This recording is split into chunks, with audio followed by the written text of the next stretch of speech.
बच्चों, मोल कंसेप्ट के आज के लेक्चर में हम लोग पढ़ने वाले हैं टाइट्रेशन के बारे में। सर, ये टाइट्रेशन क्या होता है? तो एक लाइन का आंसर है टाइट्रेशन एक्चुअल में वॉल्यूमेट्रिक एनालिसिस होता है। वॉल्यूमेट्रिक एनालिसिस होता है। देखिए, ये यहां पर एनालिसिस टर्म का मतलब समझते हैं। एनालिसिस का मतलब दो तरीके से हो सकता है। एक, किसी के बारे में पता करना। जैसे मान लीजिए आपको एक यहां पर कोई कंपाउंड दे दिया गया और पूछा गया कि ये कंपाउंड कौन सा है, ये कंपाउंड कौन सा है। तो आप पता करेंगे अलग अलग एक्सपेरिमेंट से कि यहां पर ये जो भी दिया गया ये कंपाउंड क्या होना चाहिए। इसको हम कहते हैं क्वालिटेटिव एनालिसिस। इसको क्या कहते हैं अपन? Qualitative analysis. लेकिन अगर आपसे पूछ लिया गया कि कंपाउंड कितना है, कितना यहां पर कंपाउंड है, तो आप वहां पर उसकी क्वांटिटी की बात कर रहे हैं कि भाई कितने ग्राम है, कितने मोल है, कितने मोलर कंसंट्रेशन का है। जो भी आप टर्म यूज करिए उससे मतलब नहीं है, लेकिन आप ये बताएंगे कि यहां पर कंपाउंड कितना है, तो इसको हम कहेंगे क्वांटिटेटिव एनालिसिस। क्या कहेंगे? Quantitative analysis. तो एनालिसिस का मतलब यहां पर केमिस्ट्री के अंदर दो हो सकता है। एक, किसी के बारे में यह पता करना कि वो क्या है, मतलब कि आपको एक अननोन कंपाउंड दे दिया गया और पूछा गया कि इस कंपाउंड के बारे में पता करिए कि ये कौन सा कंपाउंड है। तो कौन सा कंपाउंड है ये पता करना क्वालिटेटिव एनालिसिस है। कौन सा कंपाउंड है ये पता करना क्वालिटेटिव एनालिसिस है। और कितना है ये पता करना क्वांटिटेटिव एनालिसिस है। नाम से ही समझ में आता है, नाम से समझ में आता है। क्वांटिटेटिव, क्वांटिटी का पता करना क्वांटिटेटिव एनालिसिस है। अब जब हम क्वांटिटी पता करते हैं तो उसके हमारे पास अलग अलग मेथड्स होते हैं। जैसे मान लीजिए एक एग्जांपल समझते हैं। आपको एक कोई कंपाउंड दिया गया, यहां पर एक कंपाउंड दिया गया और पूछा कि कितने ग्राम है, कितने ग्राम है ये पूछा गया। तो आप क्या करेंगे? सीधा सीधा इसका वेइंग कर लेंगे। इसका मास आप वेइंग मशीन पे रखेंगे और पता कर लेंगे कितने ग्राम है। तो यहां पर आपने वेइंग करके इसी क्वांटिटी पता की। इसको हम कहेंगे ग्रेविमेट्रिक एनालिसिस। क्या कहेंगे इसको? ग्रेविमेट्रिक एनालिसिस, ग्रेविटी पर बेस्ड एनालिसिस। अगर आप कहीं पर मान लीजिए हमने यहां पर HCl सोल्यूशन दे दिया, हाइड्रोक्लोरिक एसिड का सोल्यूशन दिया, मान लीजिए कि 20 ml सोल्यूशन दिया और पूछा कि इसकी मोलरिटी कितनी है। तो यहां पर हम लोग टाइट्रेशन की मदद लेंगे जो कि वॉल्यूम पर बेस्ड है। अगर वॉल्यूम पर बेस्ड क्वांटिटेटिव एनालिसिस है तो उसको हम कहेंगे वॉल्यूमेट्रिक एनालिसिस। तो एनालिसिस अलग अलग तरीके से हो सकता है। तो टाइट्रेशन एक्चुअल में क्वांटिटेटिव एनालिसिस का वो मेथड है जो कि टाइट्रेशन क्वांटिटेटिव एनालिसिस का वो मेथड है जो कि वॉल्यूम पर बेस्ड हो, इसीलिए बोला गया वॉल्यूमेट्रिक एनालिसिस। क्लियर हुआ बात इतना? अब यहां पर कुछ टर्म्स आते हैं जैसे कि स्टैंडर्ड सॉल्यूशन। कुछ टर्म्स आते हैं जैसे कि स्टैंडर्ड सॉल्यूशन। टाइट्रेशन को समझने के पहले कुछ टर्म समझेंगे। स्टैंडर्ड सॉल्यूशन, इसको टाइट्रेंट भी कहा जाता है।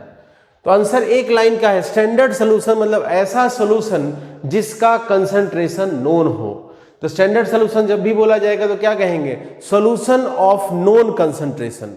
ठीक है। दूसरा यहां पर टर्म आएगा एनालाइट। दूसरा टर्म आएगा एनालाइट, या फिर इसको टाइट्रेंट कहा जाता है। टाइट्रेंड, ठीक है ना? एनालाइट और टाइट्रेंड, इसका मतलब है ये वो सॉल्यूशन है जिसका कंसंट्रेशन आपको पता करना है। तो दो बातें हैं। स्टैंडर्ड सॉल्यूशन मतलब ऐसा सॉल्यूशन जिसका कंसंट्रेशन नोन है, और एनालाइट मतलब ऐसा सॉल्यूशन जिसका कंसंट्रेशन हमें पता करना है। नाम में ही आंसर, एनालाइट जिसका एनालिसिस करना है, जिसका कंसंट्रेशन पता करना है। क्लियर हुआ बात इतना? अब बात आता है कि टाइट्रेशन करेंगे कैसे। तो ध्यान से देखिएगा टाइट्रेशन कैसे किया जाएगा। इसमें अलग अलग टाइप के टाइट्रेशन हो सकते हैं। जैसे अगर आपसे बोला जाए types of titration, types of titration, तो एक हो जाएगा सिंपल टाइट्रेशन, सिंपल टाइट्रेशन। दूसरा हो जाएगा बैक टाइट्रेशन,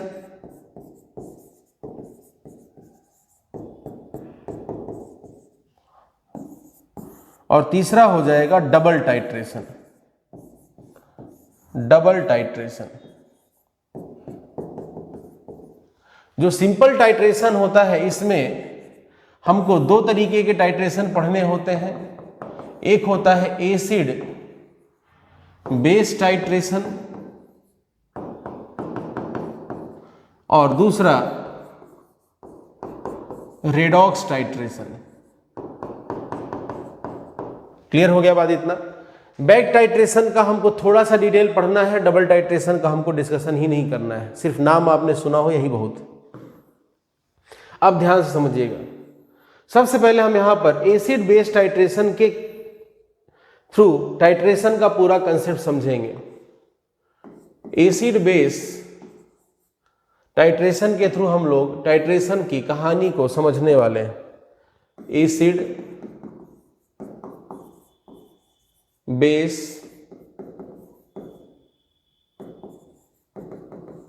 टाइट्रेशन समझिएगा ध्यान से। जैसे मान लीजिए कि आपको यहां पर एक, बहुत ध्यान समझिएगा, आपको एक यहां पर कंटेनर में कोई एसिड दे दिया गया,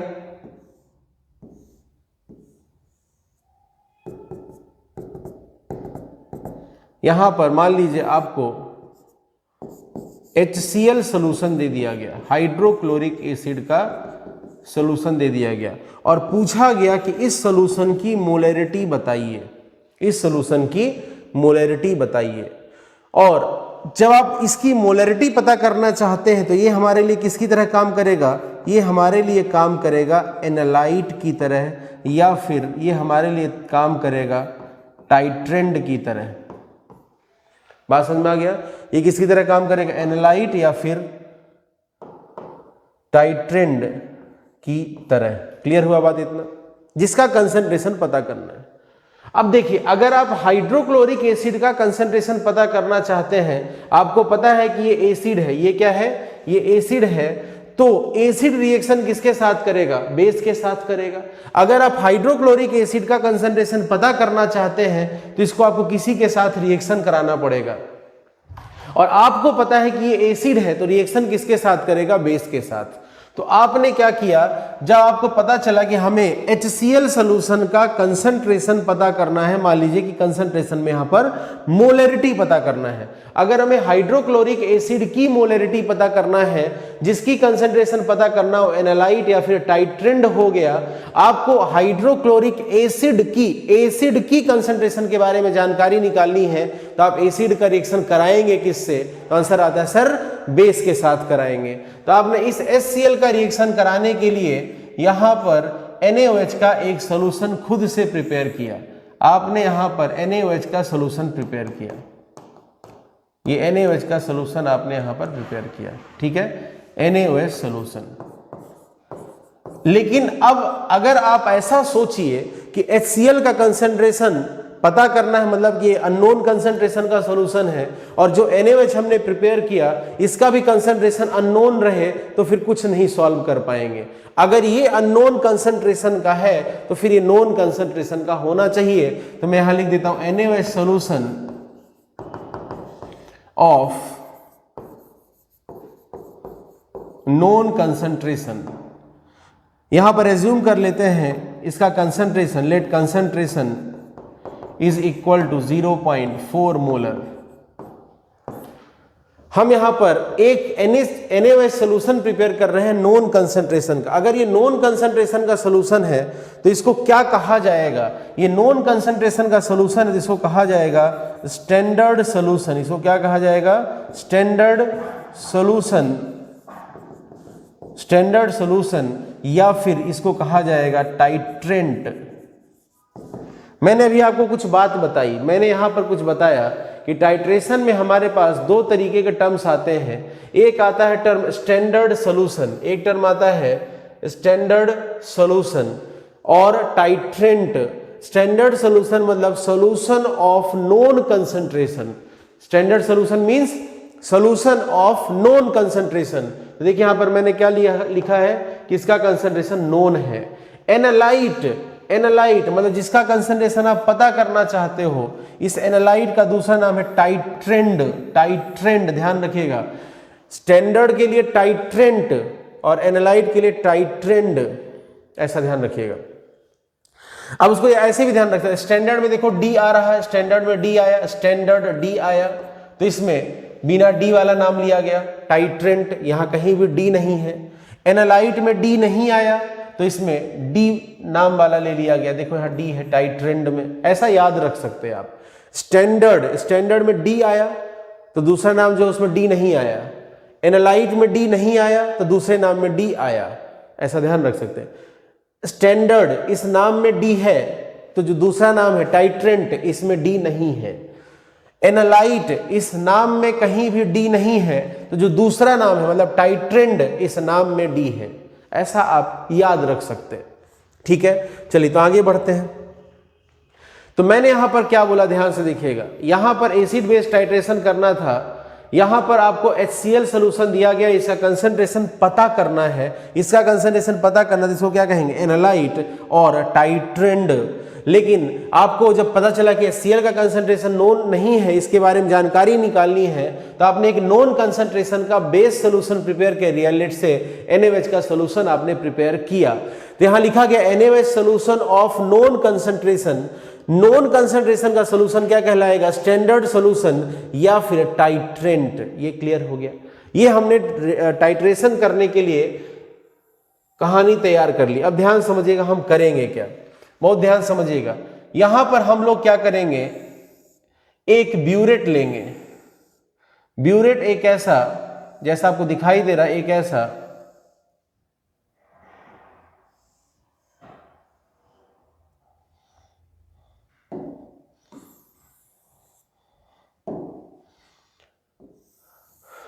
ब्यूरेट कुछ इस तरीके का एक ग्लास ट्यूब होता है।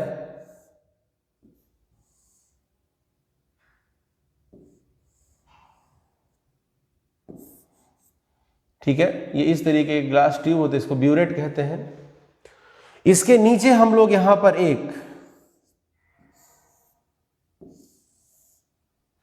इसके नीचे यहां पर हम एक कोनिकल फ्लास्क रखेंगे।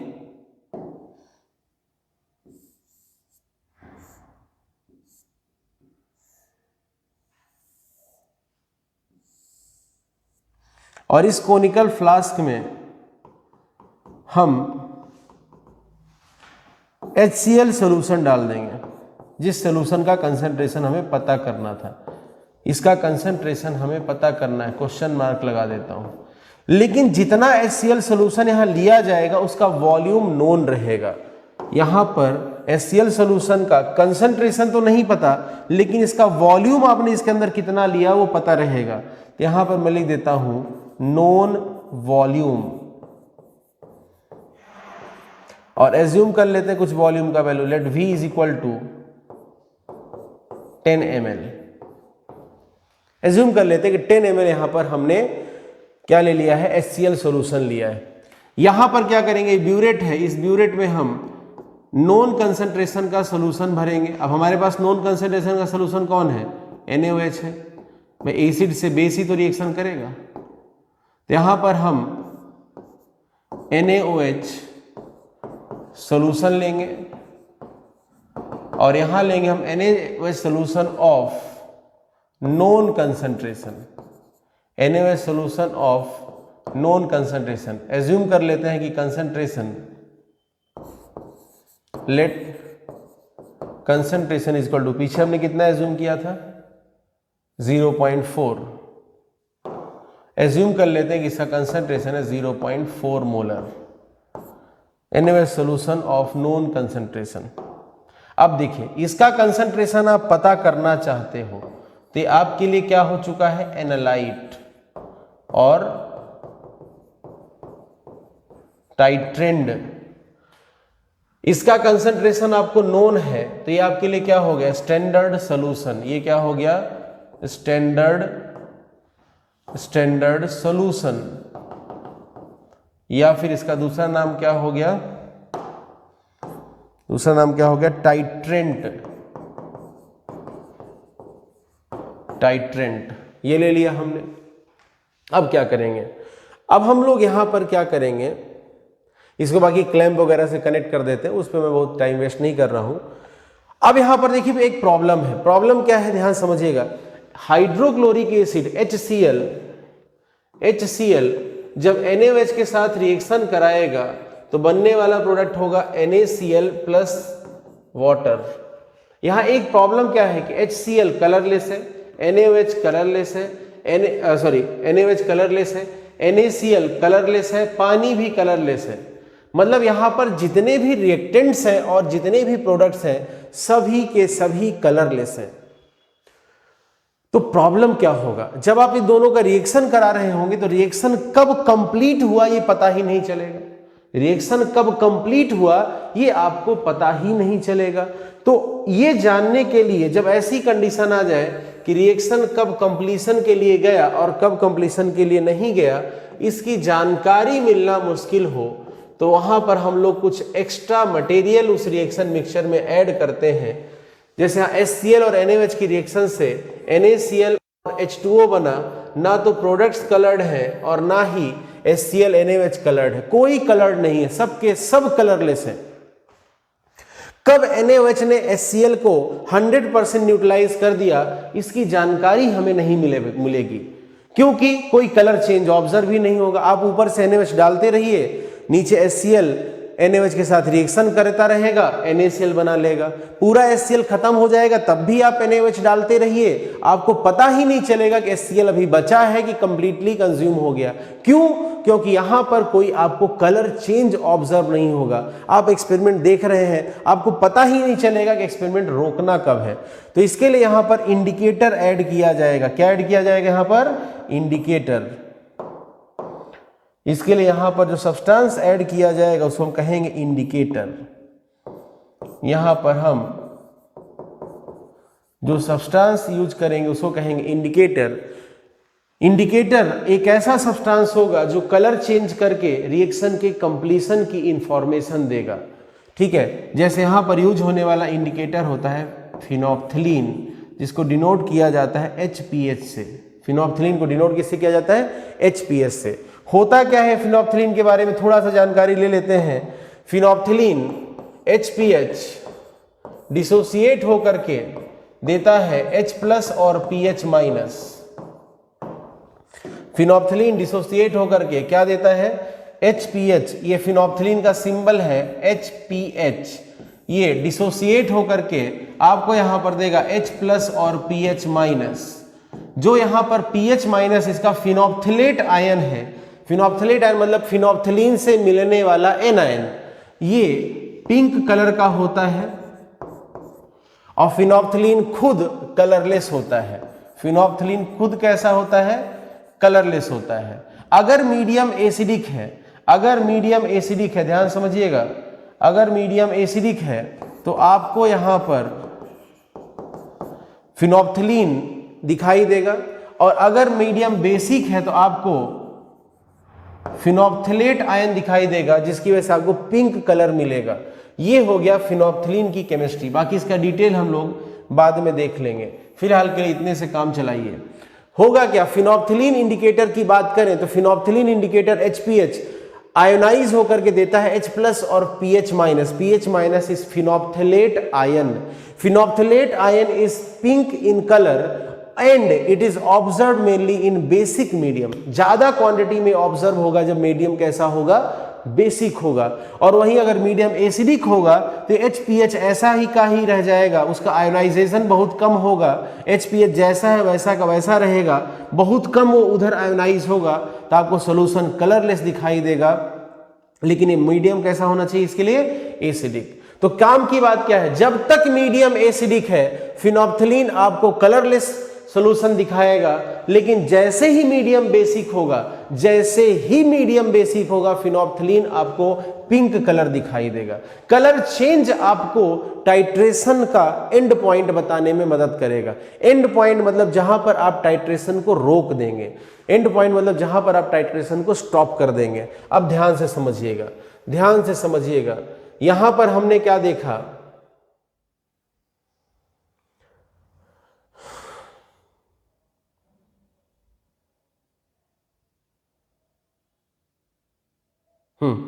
यहां पर हमने क्या देखा कि ऊपर से NaOH डाल रहे हैं नॉन कंसंट्रेशन का, नीचे HCl लिया है जिसका कंसंट्रेशन पता करना है, कलरलेस था पूरा खेल, तो यहां पर इंडिकेटर डाल दिया HPH फिनोप्थलीन। अब समझिएगा, जब तक HCl बचा हुआ है, HCl एसिड है, जब तक हाइड्रोक्लोरिक एसिड का एक ड्रॉप भी बचा हुआ है, तब तक इंडिकेटर कलरलेस दिखाई देगा। और जैसे ही NaOH एक्सेस में थोड़ा सा एक ड्रॉप का भी एक्सेस हुआ NaOH का, मीडियम बेसिक हो जाएगा, NaOH बेस है, और इंडिकेटर आपको पिंक कलर दिखा देगा। तो यहां पर काम की बात क्या है, यहां पर काम की बात है कि हमने जो इंडिकेटर लिया है वो इंडिकेटर है फिनोप्थलीन, और ये अगर एसिडिक मीडियम रहेगा तो एसिडिक मीडियम में ये कलरलेस दिखाई देगा,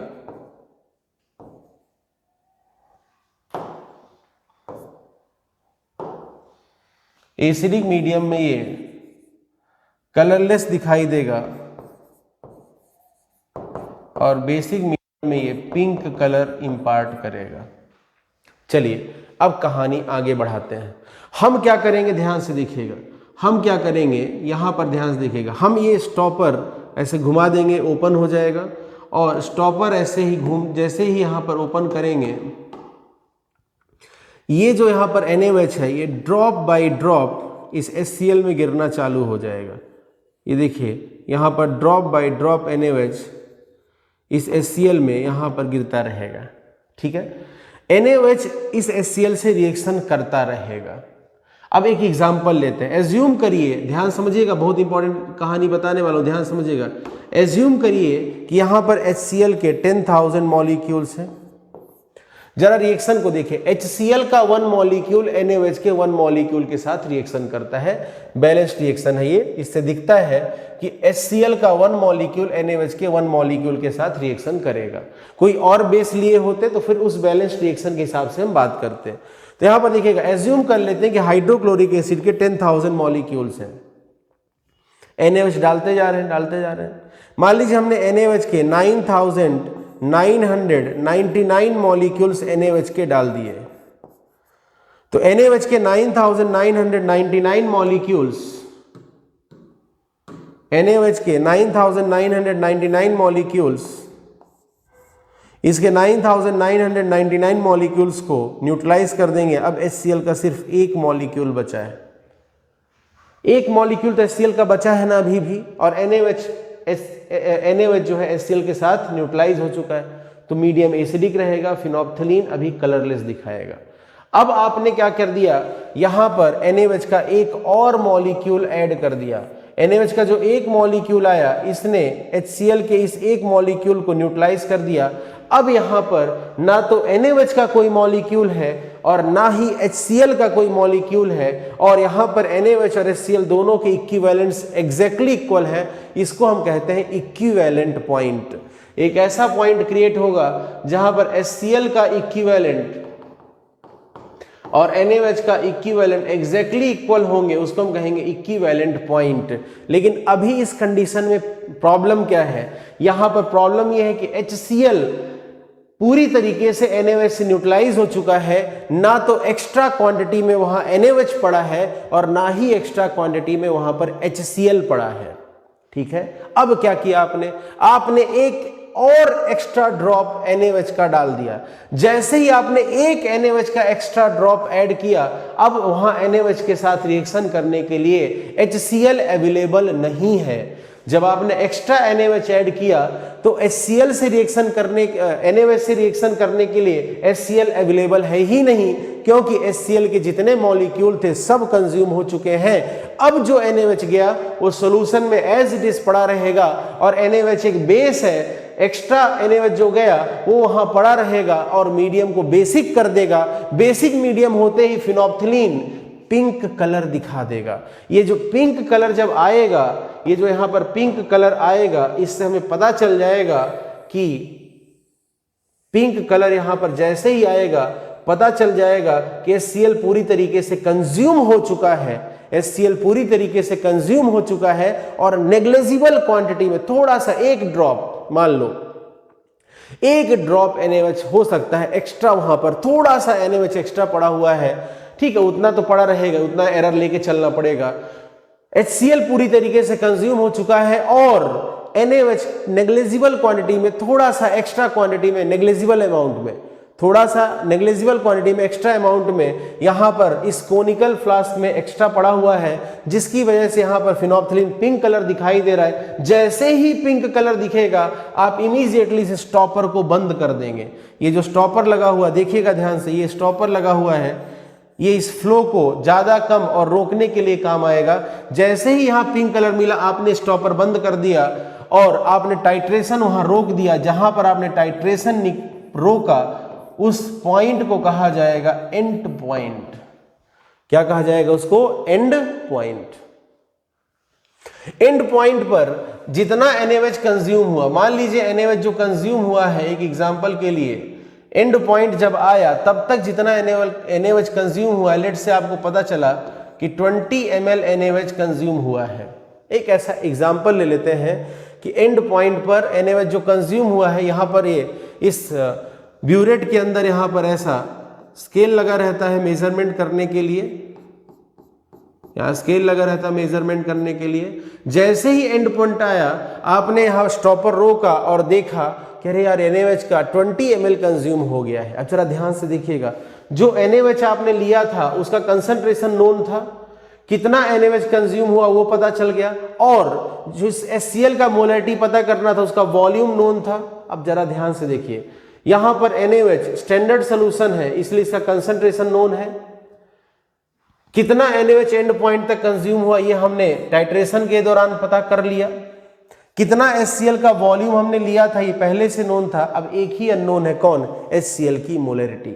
लेकिन इस पूरे खेल में हमने क्या किया, हमने एंड पॉइंट पर NaOH का वॉल्यूम कितना कंज्यूम हुआ है एंड पॉइंट अचीव होने पर वो पता किया। मतलब वॉल्यूम की मदद से या वॉल्यूम ऑफ सॉल्यूशन की मदद से हम लोग इस HCl का क्वांटिटेटिव एनालिसिस कर रहे हैं, इसलिए इसका नाम होगा वॉल्यूमेट्रिक एनालिसिस, और वॉल्यूमेट्रिक एनालिसिस को ही कहा जाता है टाइट्रेशन।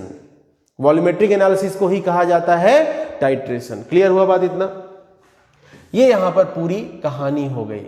तो यहां पर टाइट्रेशन का खेल आपको समझ में आ गया होगा। बहुत ही सिंपल एक्सपेरिमेंट होता है और बहुत ही मजेदार एक्सपेरिमेंट होता है। अब यहां पर जरा सभी टर्म्स को एक बार मैं बताता हूं तो ध्यान से आप समझते जाइएगा। हमने यहां पर किया क्या, उस बात को ध्यान दीजिएगा। हमने यहां पर क्या किया, हमने यहां पर HCl सॉल्यूशन लिया जिसका मोलैरिटी पता करना था, लेकिन कितना यहां पर HCl सॉल्यूशन लिया गया है वो उसका वॉल्यूम हमें पता है। HCl सॉल्यूशन कितना लिया गया है वॉल्यूम में, नोन वॉल्यूम, कितना वॉल्यूम लिया गया HCl का वो पता है। कैसे लेंगे भैया?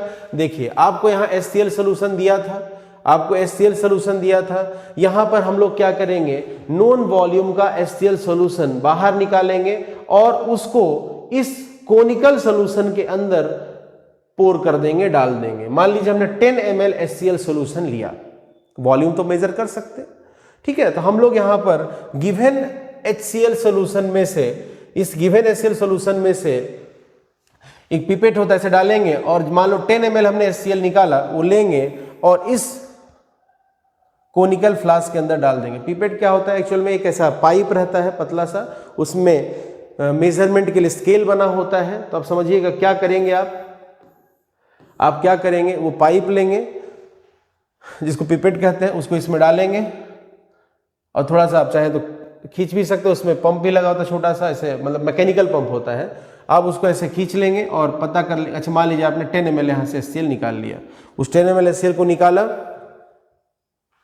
और उस 10 ml HCl को एक कोनिकल फ्लास्क में ले जाके ऐसे डाल दिया। 10 ml जरूर नहीं, 10 ml लीजिए, 10 ml 20 ml 15 ml आपकी मर्जी है, बट बहुत ज़्यादा क्वांटिटी भी नहीं लेना है, बहुत कम क्वांटिटी भी नहीं लेना है। दूसरी जब यहाँ हमने इस ब्यूरेट के अंदर NaOH भर दिया, यहाँ ये क्या है, this is burette, this is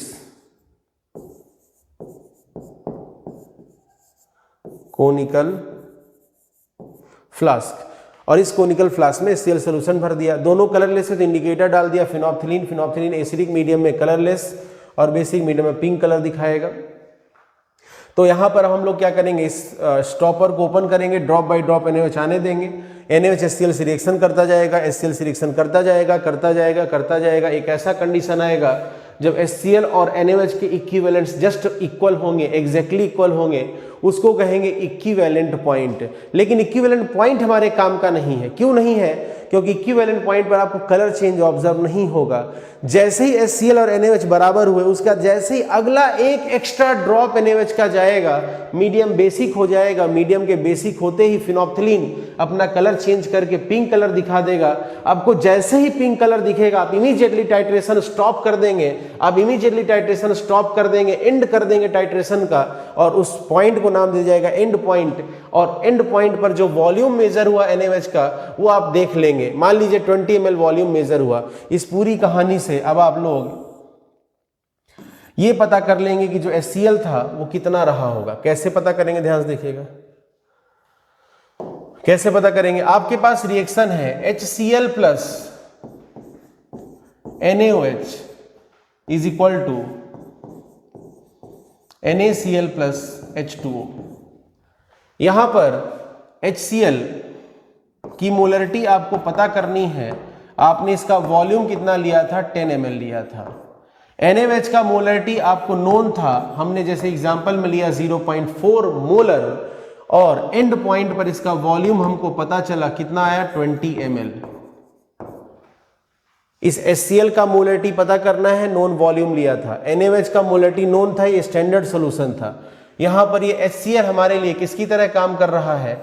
यहां पर HCl हमारे लिए एनालाइट की तरह काम कर रहा है, और ये NaOH जिसका कंसंट्रेशन नोन होता है उसको हम कहते हैं स्टैंडर्ड सॉल्यूशन।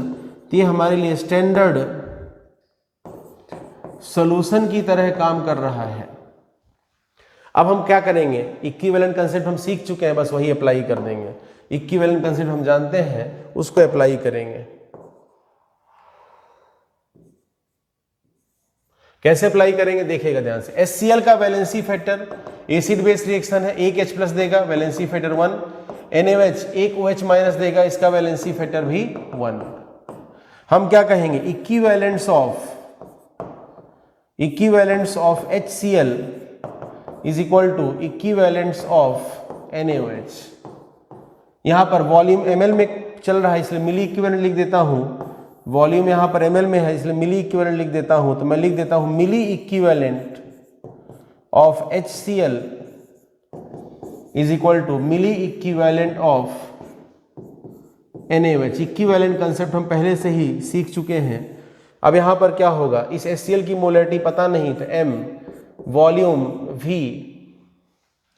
ml में रखने वाले आप, ठीक है, इनटू मोलरिटी इंटू वॉल्यूम, मिली मोल आएगा, ml में अगर रखा गया तो वैलेंसी फैक्टर से मल्टीप्लाई कर देंगे, ये HCl के लिए हो जाएगा। And this is equal to molarity into volume in ml into valency factor, ये NaOH के लिए आ जाएगा। ये हम जो पहले से इक्विवेलेंट कंसेप्ट जानते हैं वो अप्लाई कर देंगे।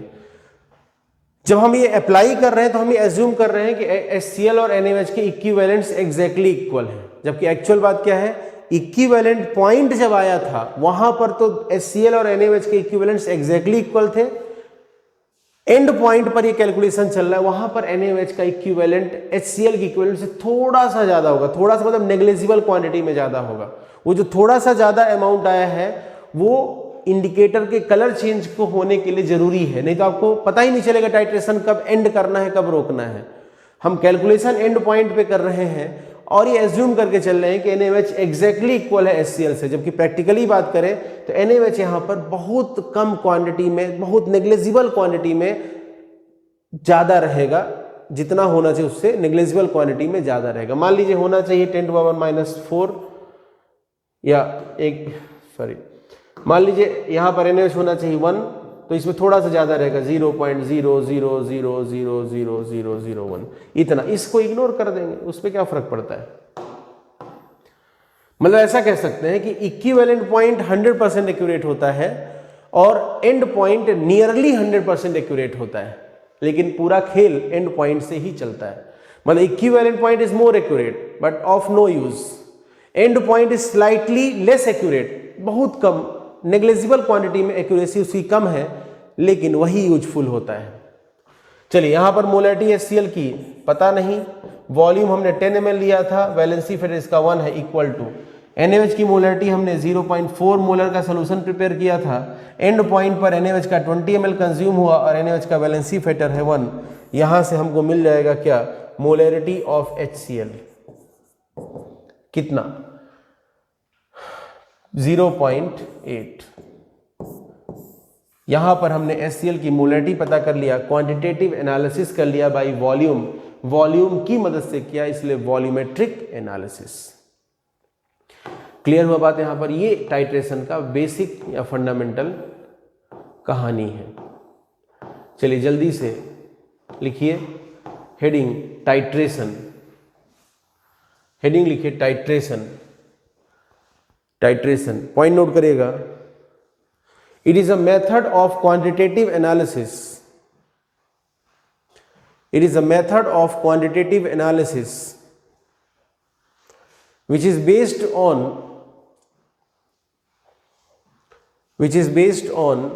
measurement of volume, which is based on measurement of volume of solution, which is based on measurement of volume of solution। Next point note करिएगा, volumetric analysis, volumetric analysis is known as titration, volumetric analysis is known as titration। भाई सीधी सी बात है, volume पर based है इसलिए volumetric analysis नाम दिया। Note लिखेगा, method of quantitative analysis, method of quantitative analysis which is based on weighing, weighing मतलब मास निकालना, वेट निकालना, वजन करना, ठीक है ना। Method of quantitative analysis which is based on weighing is called gravimetric analysis. Method of quantitative analysis, method of quantitative analysis which is based on weighing is called gravimetric analysis. अब लिखिएगा terms related to titration, heading लिखिएगा terms related to titration, terms related to titration। इसमें लिखिएगा पहला standard solution, standard solution, standard solution और titrant, standard solution और titrant. Point note करेगा, solution of known concentration, solution of known concentration, solution of known concentration is called titrant, solution of known concentration is called titrant। अब लिखिएगा analyte, analyte और titrand, analyte और titrand, titrand इधर लिखा भी है TITRAND, titrand, analyte और titrand. Point note करेगा, solution, solution for which concentration, solution for which concentration is analyzed or measured by titration, by titration is called analyte।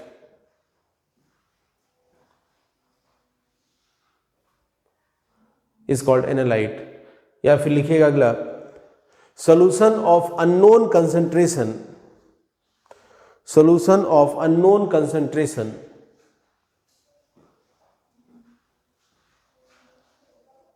solution of unknown concentration is analyte, solution of unknown concentration is analyte। ठीक है, अगला heading लिखिएगा indicator, अगला heading लिखिएगा indicator, indicator, इसमें point note करिएगा। Indicator में लिखिएगा substance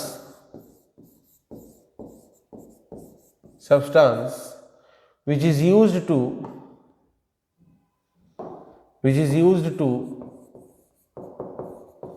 detect the substance which is used to detect the end point, substance which is used to detect the end point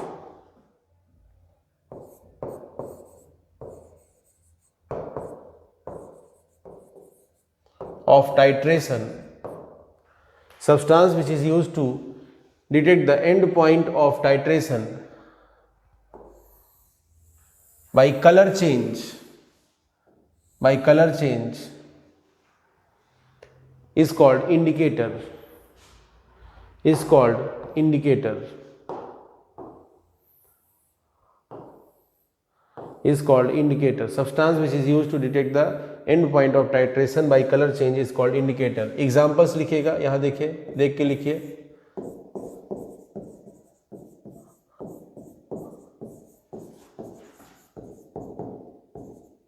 phenolphthalein इधर लिखा हुआ है ब्रैकेट में HPH.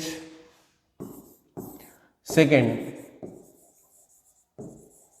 Methyl orange, methyl orange इसको denote किया जाता है MEOH से. MEOH का मतलब मिथेनॉल नहीं है, ध्यान रखिएगा. Methyl orange, phenolphthalein HPH, methyl orange MEOH. ठीक है. चलिए इसके बाद इसके नीचे ये नोट करिए, इतना ये जो इंडिकेटर वाला पार्ट दिख रहा है, जल्दी से इसको नोट कर लीजिए. इंडिकेटर वाला पार्ट जो दिख रहा है यहां लिख भी दीजिएगा.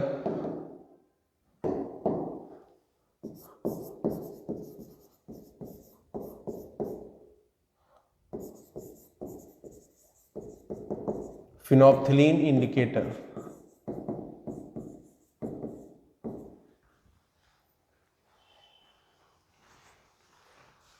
ये नोट करिए वीडियो पॉज करके, वीडियो पॉज करके इसको नोट करिए. एसिडिक मीडियम में कलरलेस, बेसिक मीडियम में पिंक. ठीक है. वीडियो पॉज करके इसको नोट करिए. अब इसके बाद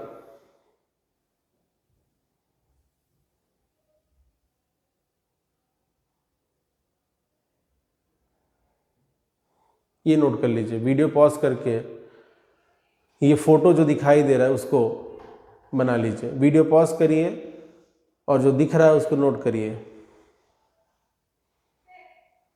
ठीक है. वीडियो पॉज करके जल्दी नोट कर लीजिए. इसको नोट करने के बाद अब आप लोग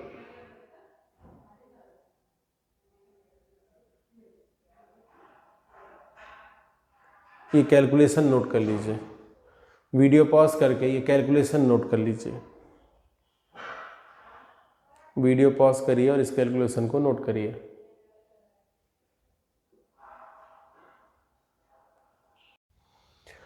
हाँ ठीक है. तो आपने नोट कर लिया होगा. आगे बढ़ते हैं. अब हम लोग पढ़ेंगे यहाँ पर रेडॉक्स टाइट्रेशन. अभी हमने पढ़ा एसिड बेस टाइट्रेशन, अब हम पढ़ेंगे रेडॉक्स टाइट्रेशन. तो जल्दी से हेडिंग लिखिएगा, redox titration. Redox titration point note करिएगा. वॉल्यूमेट्रिक एनालिसिस, वॉल्यूमेट्रिक एनालिसिस और टाइट्रेशन, वॉल्यूमेट्रिक एनालिसिस और titration which is based on redox reaction, which is based on redox reaction is called redox titration. Volumetric analysis और titration which is based on redox reaction is called redox titration. मैंने आपको clearly बोला, किसी के बारे में ये जानना कि वो कौन है, this is qualitative analysis. Qualitative, किसी के बारे में ये जानना कि वो कितना है, this is quantitative analysis. Quantitative analysis मतलब क्वांटिटी पता करना. क्वांटिटी पता करने के लिए हम लोग अलग अलग मेथड्स यूज करते हैं। जैसे हमने अभी पीछे देखा एसिड बेस्ड टाइट्रेशन में हमने वॉल्यूम यूज किया। वॉल्यूम पर बेस्ड जो क्वांटिटेटिव एनालिसिस है उसको हम कहते हैं वॉल्यूमेट्रिक एनालिसिस, और उसी का नाम है टाइट्रेशन। टाइट्रेशन का रिएक्शन मतलब वॉल्यूमेट्रिक एनालिसिस का रिएक्शन अगर रेडॉक्स पर बेस्ड है तो उसको कहेंगे रेडॉक्स टाइट्रेशन। टाइट्रेशन या फिर वॉल्यूमेट्रिक एनालिसिस का रिएक्शन जो एसिड बेस्ड टाइट्रेशन पर बेस्ड है उसको कहेंगे एसिड बेस्ड टाइट्रेशन। नाम में ही आंसर है। चलिए, तो रेडॉक्स टाइट्रेशन के एग्जांपल्स लिखिएगा, मेरे साथ लिखते जाइए। टाइट्रेशन बाय KMnO4, सेकेंड लिखिएगा titration by K2Cr2O7, titration by K2Cr2O7, third iodometry, fourth iodimetry, और फिफ्थ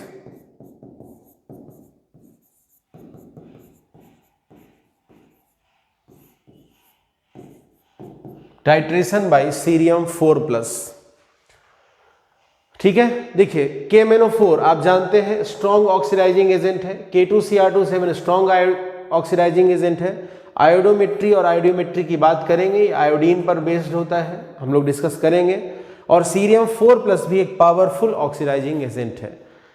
अब यहां पर समझते हैं ध्यान से, भाई रेडॉक्स रिएक्शन की बात होगी तो यहां पहले इंडिकेटर की बात कर लेते हैं। मान लीजिए हमने KMnO4 का यूज किया, KMnO4 का यूज किया किसी का टाइट्रेशन करने के लिए, या फिर हो सकता है हम KMnO4 का ही टाइट्रेशन कर रहे हो किसी दूसरे स्टैंडर्ड सोल्यूशन की मदद से। मतलब ऐसा नहीं कि KMnO4 हमारे लिए स्टैंडर्ड सोल्यूशन ही होगा, KMnO4 हमारे लिए एनालाइट भी हो सकता है। देखिए, मान लीजिए आपको एक यहां पर सैंपल दे दिया, बोला इसमें KMnO4 है, इसका कंसंट्रेशन बताओ, तो हमारे लिए एनालाइट हो गया ना। तो इसके लिए हम दूसरा कोई स्टैंडर्ड सोल्यूशन प्रिपेयर करेंगे। मान लीजिए हमने ऑक्सैलिक एसिड का स्टैंडर्ड सोल्यूशन प्रिपेयर किया H2C2O4 का, तो ये हमारे लिए स्टैंडर्ड सोल्यूशन हो जाएगा, इसका नॉन कंसंट्रेशन लेना पड़ेगा। उल्टा भी हो सकता है, आपसे बोला कि ऑक्सैलिक एसिड का कंसंट्रेशन बताइए, तो हमको KMnO4 पता करना पड़ेगा, बनाना पड़ेगा, प्रिपेयर करना पड़ेगा नॉन कंसंट्रेशन का, तब ये हमारे लिए स्टैंडर्ड सोल्यूशन हो जाएगा और ये हमारे लिए अब एनालाइट हो चुका होगा। तो ऐसा नहीं समझना है कि KMnO4 स्टैंडर्ड सोल्यूशन की तरह ही यूज होगा या एनालाइट की तरह ही यूज होगा, वो डिपेंडिंग ऑन द नीड हम लोग उसको यूज करेंगे।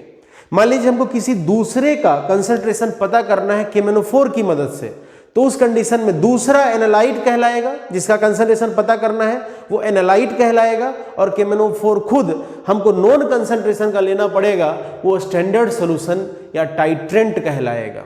क्लियर हो गया बात इतना? ऐसा भी हो सकता है कि KMnO4 का कंसंट्रेशन पता करना हो, तो KMnO4 का कंसंट्रेशन पता करना है तो वो हो गया एनालाइट, और उसके लिए जो आप स्टैंडर्ड सोल्यूशन लेंगे वो हो जाएगा, या जो भी नॉन कंसंट्रेशन का सोल्यूशन लेंगे वो हो जाएगा स्टैंडर्ड सोल्यूशन। क्लियर हो गया? अब सबसे इंपॉर्टेंट बात आता है यहां पर इंडिकेटर। एसिड बेस्ड टाइट्रेशन में कॉमनली यूज होने वाले दो इंडिकेटर मैंने बता दिए, phenolphthalein and methyl orange. Redox titration में क्या होगा, ध्यान समझिएगा। यहां जो मैं पढ़ा रहा हूं आपको इंडिकेटर की कहानी रेडॉक्स टाइट्रेशन की, वो आपको मोल कंसेप्ट में नहीं मिलेगी, वो आपको रेडॉक्स चैप्टर में मिलेगी। आप वहां पर रेडॉक्स चैप्टर में अगर एनसीईआरटी के अंदर चाहे तो पढ़ सकते हैं। रेडॉक्स के अंदर एनसीईआरटी के अंदर आप लोग वहां पर अलग अलग इंडिकेटर के बारे में स्टडी कर सकते हैं, और मैं कहूंगा एक बार जरूर पढ़िएगा, आपको मजा आएगा। KMnO4 की बात करते हैं। KMnO4 एक पावरफुल ऑक्सीडाइजिंग एजेंट है, इसमें K+ का कोई काम नहीं तो हटा देते हैं, तो हमारे पास बचा क्या, MnO4-। MnO4 powerful oxidising agent है, तो खुद क्या होगा, रिड्यूस होगा। एसिडिक मीडियम में MnO4- रिड्यूस होगा और बनाएगा Mn2+। इंपॉर्टेंट बात यहां पर यह है कि जो Mn2+ होता है, ये पिंक कलर का होता है। Mn2+ का कलर एक्वस सॉल्यूशन का क्या होता है, पिंक होता है, लेकिन कई बार आपको इसमें लिखा हुआ मिलेगा कुछ ऐसा, पिंक टू कलरलेस। दोनों में से कोई एक चूज करना हो तो पिंक को ही टिक करिएगा, कलरलेस को टिक मत करिएगा। कारण समझिएगा, जब Mn2+ का कंसंट्रेशन ज्यादा रहेगा तो पिंक दिखेगा, लेकिन जब Mn2+ का कंसंट्रेशन नेग्लिजिबल रहेगा, बहुत कम रहेगा, तो वो कलरलेस दिखेगा। कॉमन सेंस की बात है, भाई बहुत कम क्वांटिटी में तो कलरलेस दिखेगा, बट 99.999% केसेस में आपको पिंक ही दिखेगा। इसलिए आपको मोस्ट करेक्ट आंसर पिंक ही टिक करना है। अब देखिए इंपॉर्टेंट बात क्या है, यहां पर MnO4- का कलर पर्पल होता है। अब यहां पर इंपॉर्टेंट बात क्या है ये समझिएगा, होगा क्या यहां पर टाइट्रेशन हम कर रहे होंगे। टाइट्रेशन में यहां पर ध्यान से देखिए, बनने वाला प्रोडक्ट मैग्नीज 2+ है जो कि पिंक कलर का है, कलर्ड है ना, पिंक कलर का है और वो कलर इजीली डिटेक्ट भी हो जाता है। तो यहां पर हमें कोई एक्सटर्नल इंडिकेटर की जरूरत नहीं होती। ध्यान से समझिएगा कि MnO4 के केस में क्या है, बनने वाला प्रोडक्ट मैग्नीज 2+, ये खुद कलर्ड है, ये खुद कलर्ड है, और इस वजह से हमें यहां पर जैसे ही टाइट्रेशन खत्म होगा, इसके कलर का जो चेंज होगा वो बता देगा कि टाइट्रेशन रोक दो, एंड पॉइंट आ गया। मतलब हमें पीछे वाले केस, जैसे हमने पीछे HCl के लिए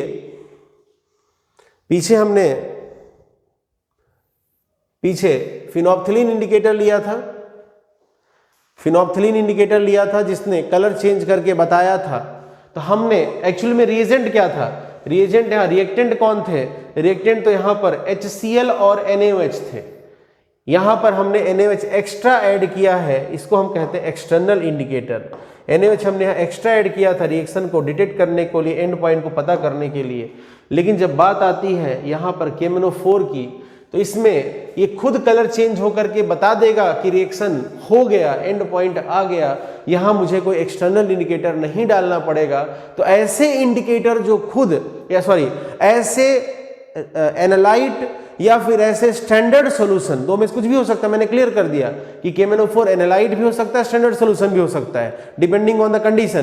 तो यहां पर मैं कहूंगा कि ऐसे एनालाइट या फिर स्टैंडर्ड सॉल्यूशन जो खुद कलर चेंज करके टाइट्रेशन का एंड पॉइंट बता दे, उनको हम कहते हैं सेल्फ इंडिकेटर, उनको हम कहते हैं सेल्फ इंडिकेटर।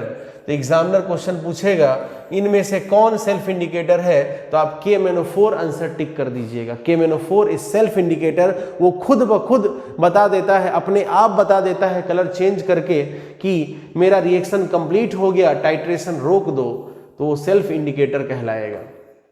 क्लियर हुआ। अब जब ये बात आती है तो बहुत से लोग क्या हो जाता है, K2Cr2O7 के पास पहुंच जाते हैं, Cr2O7 2- के पास। यहां पर Cr2O7 आप सबको पता है कि ऑक्सीडाइजिंग एजेंट है, ये खुद रिड्यूस होगा क्रोमियम 3+ में।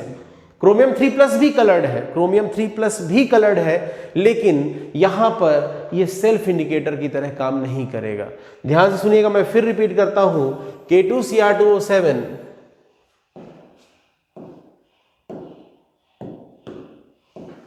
K2Cr2O7 में एक्टिव पार्ट कौन सा है, Cr2O7 2-। ये पावरफुल ऑक्सीडाइजिंग एजेंट है। अगर ये पावरफुल ऑक्सीडाइजिंग एजेंट है तो खुद रिड्यूस होगा, दूसरे को ऑक्सीडाइज करेगा। K2Cr2 में क्रोमियम रिड्यूस होकर क्रोमियम 3+ में जाएगा। क्रोमियम 3+ एक्वस सॉल्यूशन के अंदर कलर्ड है, क्रोमियम 3+ एक्वस सॉल्यूशन के अंदर कलर्ड है, फिर भी ये सेल्फ इंडिकेटर की तरह नहीं काम करेगा। यहां पर इंडिकेटर यूज होता है डाइफिनाइल एमाइन। इंडिकेटर क्या यूज होता है, डाइफिनाइल एमाइन। जैसे मान लीजिए यहां N ले लिया, NH, इससे एक फिनाइल ग्रुप, इससे एक फिनाइल ग्रुप और दूसरा फिनाइल ग्रुप, ये इंडिकेटर की तरह यूज होता है। और होगा क्या, जब टाइट्रेशन खत्म होगा तो एक्स्ट्रा K2Cr2O7 जैसे ही पहुंचेगा वो इस डाइफिनाइल एमाइन को ऑक्सीडाइज कर देगा, और उसकी वजह से आपको यहां पर ब्लू कलर मिलेगा, क्वेश्चन पूछेगा examiner, which of the following is self indicator. एक ऑप्शन दिया KMnO4, एक ऑप्शन दिया K2Cr2O7 और एक ऑप्शन दिया बोथ, तो बोथ मत टिक करना। मैक्सिमम लोग बोथ टिक कर देंगे, क्योंकि कई बार ऐसा पढ़ा दिया जाता है और बच्चे ऐसा पढ़ लेते हैं कि K2Cr2O7 भी सेल्फ इंडिकेटर है। नहीं, K2Cr2O7 सेल्फ इंडिकेटर नहीं होता, इसके लिए हमें external indicator diphenyl amine add करना पड़ता है। आप सोचिए, अगर K2Cr2O7 सेल्फ इंडिकेटर होता, अगर K2Cr2O7 सेल्फ इंडिकेटर होता तो हमें बाहर से इंडिकेटर डाइफिनाइल एमाइन ऐड करने की जरूरत ही नहीं पड़ती, जबकि यहां पर हम डाइफिनाइल एमाइन इंडिकेटर ऐड कर रहे हैं। इट मींस K2Cr2O7 अपनी खुद की प्रेजेंस को सेल्फ इंडिकेटर की तरह काम नहीं कर सकता। अपने खुद के कलर चेंज से ये नहीं बता पाएगा कि मेरा रिएक्शन कंप्लीट हो गया। हमें एक अच्छा इंडिकेटर ऐड करना पड़ेगा और वो इंडिकेटर है डाइफिनाइल एमाइन, जो एंड पॉइंट पर K2Cr2O7 से ऑक्सीडाइज हो जाएगा। भाई सीधी सी बात है, K2Cr2O7 एक ऑक्सीडाइजिंग एजेंट है, इसका काम ही है दूसरे को ऑक्सीडाइज करना। ये डाइफिनाइल एमाइन को एंड पॉइंट पर ऑक्सीडाइज कर देगा और उससे हमें डाइफिनाइल के जो ऑक्सीडाइज्ड प्रोडक्ट होगा उसका ब्लू कलर अपीयर होगा और हम पता कर लेंगे कि रिएक्शन का एंड पॉइंट, टाइट्रेशन का एंड पॉइंट आ गया। क्लियर हुआ बात इतना? तो बात क्या है वो सुनिएगा ध्यान से। इंपॉर्टेंट बात ये है कि K2Cr2O7 is not a self indicator but KMnO4 is a self indicator. कई बार एग्जामिनर इसमें बहुत बेहतरीन क्वेश्चन पूछेगा और मैक्सिमम लोग गलती करके चले आएंगे। ध्यान रखिएगा, ध्यान रखिएगा इस बात का, गलती नहीं कर दीजिएगा। आगे बढ़ते हैं। नेक्स्ट, आयोडीन अगर टाइट्रेशन के लिए काम में आएगा तो क्या करेंगे, ध्यान समझिएगा। आयोडीन, पानी के अंदर आयोडीन डाल दीजिए। ये पानी ले लिया और इसमें आयोडीन डाल दीजिए, तो क्या क्या प्रॉब्लम होगा? एक प्रॉब्लम होगा कि आयोडीन नीचे सेटल हो जाएगा। पानी में आयोडीन की सॉल्युबिलिटी नियरली 0 है, बहुत कम सॉल्युबल है। दूसरा प्रॉब्लम क्या है कि आयोडीन वॉलेटाइल है, तो कुछ आयोडीन वेपर बन के बाहर भी निकल जाएगा। तो प्रॉब्लम क्या होगा, अगर टाइट्रेशन में आप आयोडीन यूज कर रहे हैं, वो आयोडीन प्रोडक्ट की तरह आया हो या रिएक्टेंट की तरह काम किया हो, अलग काम है। आयोडीन कैसे यूज हुआ वो अलग बात है, उसी के बेसिस पे तो दो नाम है, एक आयोडोमेट्री, अभी हमने दो नाम लिखे, और एक आयोडीमेट्री। हम लोग इसके बारे में डिस्कस करेंगे, टेंशन बिल्कुल भी नहीं लीजिएगा, बहुत इजी कंसेप्ट है। तो आयोडीन किसी रिएक्शन से निकला, उसका टाइट्रेशन किया हमने, या डायरेक्टली आयोडीन से ही किसी का टाइट्रेशन किया, वो अलग कहानी है। उसके लिए दो अलग अलग नाम है, आयोडोमेट्री एंड आयोडीमेट्री। पढ़ेंगे हम डिटेल से। हम लोग अभी आयोडीन की बात कर रहे हैं, वो किसी रिएक्शन से निकलने वाला आयोडीन हो या डायरेक्टली आयोडीन का ही टाइट्रेशन हो, या फिर डायरेक्टली आयोडीन से किसी का टाइट्रेशन हो, वो अलग कहानी है, इसमें आ जाएगी। हम आयोडीन की बात करते हैं, तो देखिएगा ध्यान से। लेकिन दोनों बेस्ड है आयोडीन पर। दोनों बेस्ड किस पर है? आयोडीन पर ही दोनों बेस्ड है, आयोडोमेट्री हो या आयोडीमेट्री हो। क्या होता है हम लोग अभी डिस्कस कर लेंगे, तो ध्यान से समझिएगा। पानी के अंदर आयोडीन को डाला तो दो प्रॉब्लम है। एक प्रॉब्लम है कि आयोडीन नीचे सेटल हो जाएगा, और दूसरा वॉलेटाइल होने के कारण कुछ आयोडीन बाहर एस्केप भी कर सकता है। तो अब इस प्रॉब्लम को सॉल्व कैसे करें? तो जब भी आयोडीन का टाइट्रेशन होगा, ध्यान से सुनिएगा, जब भी आयोडीन का टाइट्रेशन होगा या फिर आयोडीन से किसी का टाइट्रेशन होगा, ठीक है, तो वहां पर हमें आयोडीन की रिएक्शन करानी पड़ेगी KI के साथ। आयोडीन की रिएक्शन किससे करानी पड़ेगी? KI के साथ। इससे क्या होगा? I2 plus KI is equal to बन जाएगा KI3, K plus I3 minus. Problem solve. Ionic compound बन गया तो पानी में डिसॉल्व हो जाएगा, सॉल्युबल हो जाएगा।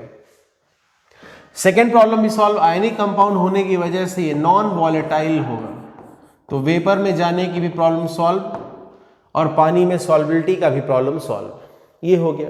तो एक बात हमेशा ध्यान रखिएगा, जब भी आप आयोडीन का टाइट्रेशन में या फिर टाइट्रेशन में आयोडीन दिख जाए, प्रोडक्ट की तरफ और रिएक्टेंट की तरफ अलग बात है, तो वहां पर ध्यान रखिएगा उसमें KI आपको ऐड करना पड़ेगा। नहीं तो आयोडीन नीचे सेटल हो जाएगा तो रिजल्ट गलत आ जाएगा, या कुछ क्वांटिटी में वेपर में भी जा सकता है वॉलेटाइल होने की वजह से। इसलिए आयोडीन के टाइट्रेशन में हमेशा आपको KI डालना पड़ेगा। क्लियर हो गया बात इतना। दूसरा आता है यहाँ इंडिकेटर। यहाँ यूज होने वाला जो इंडिकेटर होता है, बहुत ध्यान समझिएगा, यहाँ पर सेकेंड बात आता है इंडिकेटर। यहाँ यूज होने वाला जो इंडिकेटर है वो है स्टार्च इंडिकेटर। यहाँ पर स्टार्च को एज एन इंडिकेटर यूज किया जाता है। होता क्या है समझिएगा, जो स्टार्च है,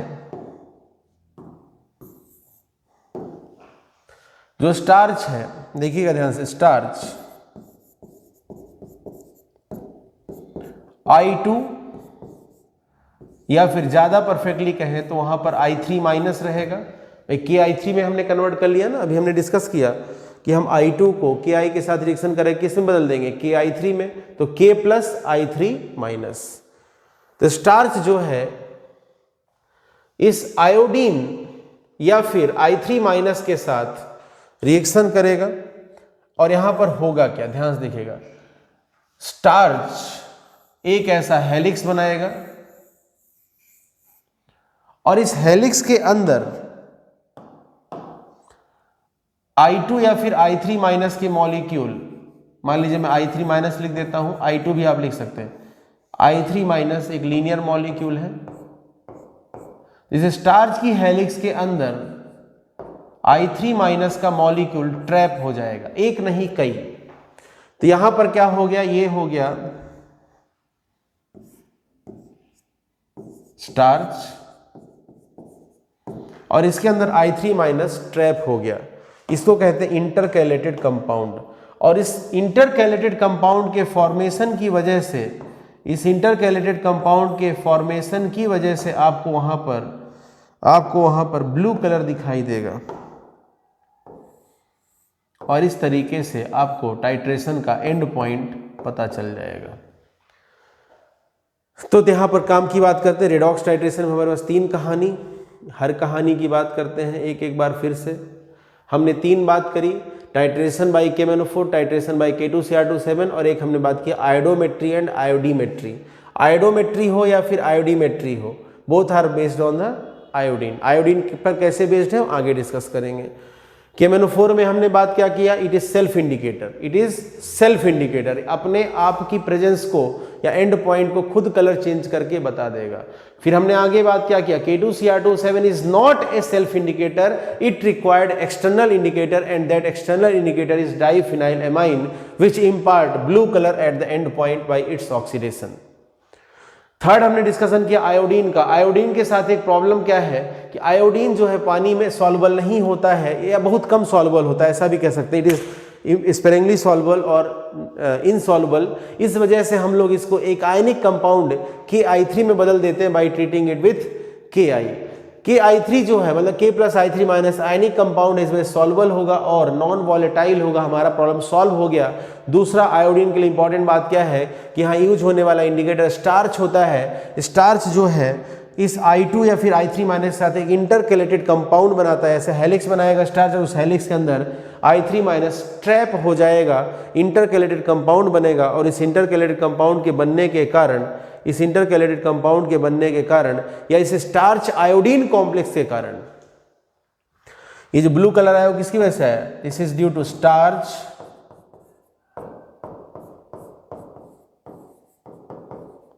iodine complex.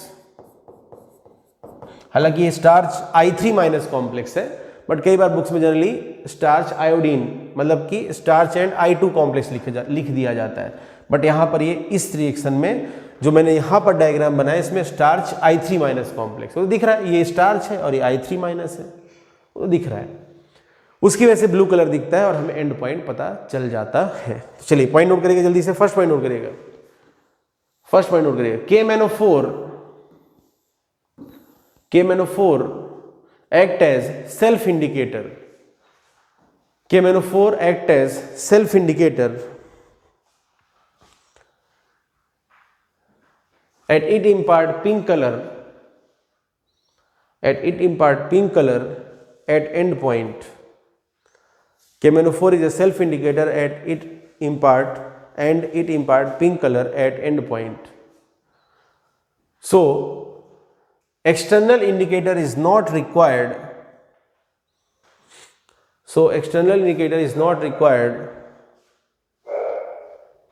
During the titration,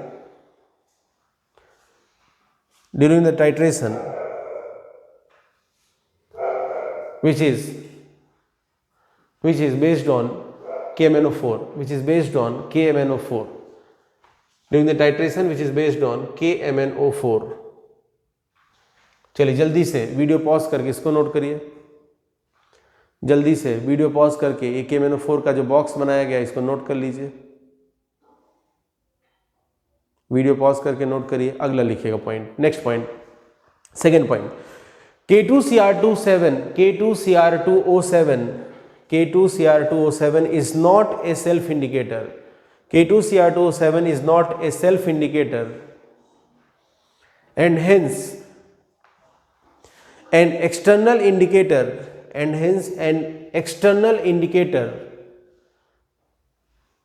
is required.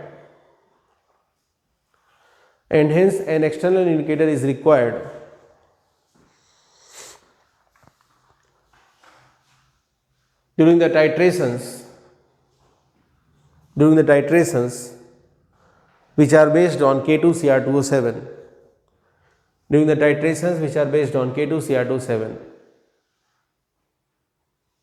and the external indicator which is used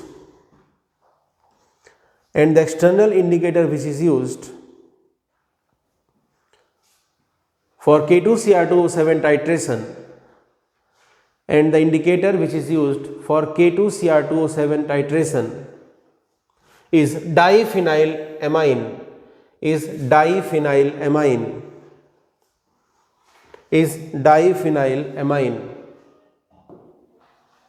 and it impart blue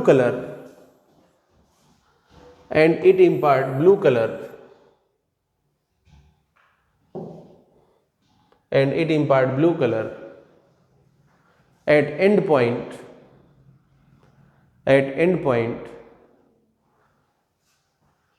by its oxidation.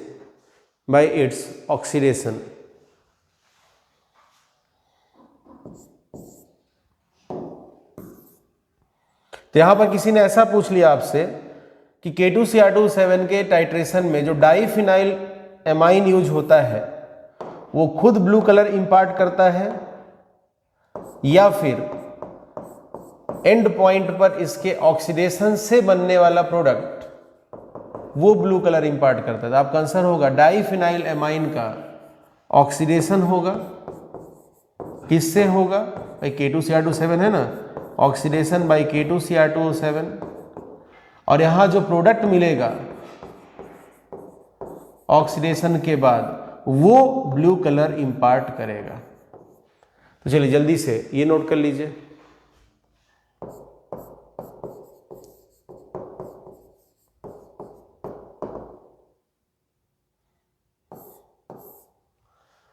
Diphenyl amine खुद कलर इंपार्ट नहीं करता है, जब वो K2Cr2O7 से ऑक्सीडाइज हो जाता है तो बनने वाला प्रोडक्ट कलर दिखाता है। नेक्स्ट लिखिएगा, थर्ड पॉइंट नोट करिएगा आयोडीन के लिए। Iodine is insoluble in water and it is volatile. Iodine is insoluble in water and it is volatile in nature. Hence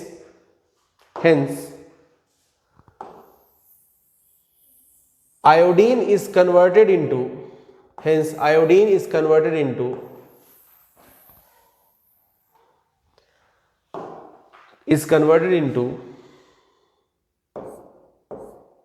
a soluble ionic compound Ki3 is converted into a soluble ionic compound Ki3 .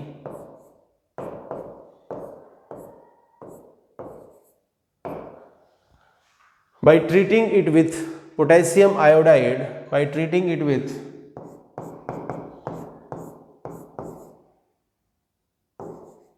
potassium iodide before performing any experiment, before performing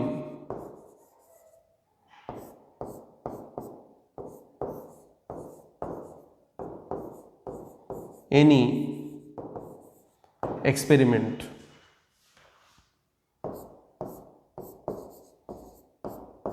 note करिए, insoluble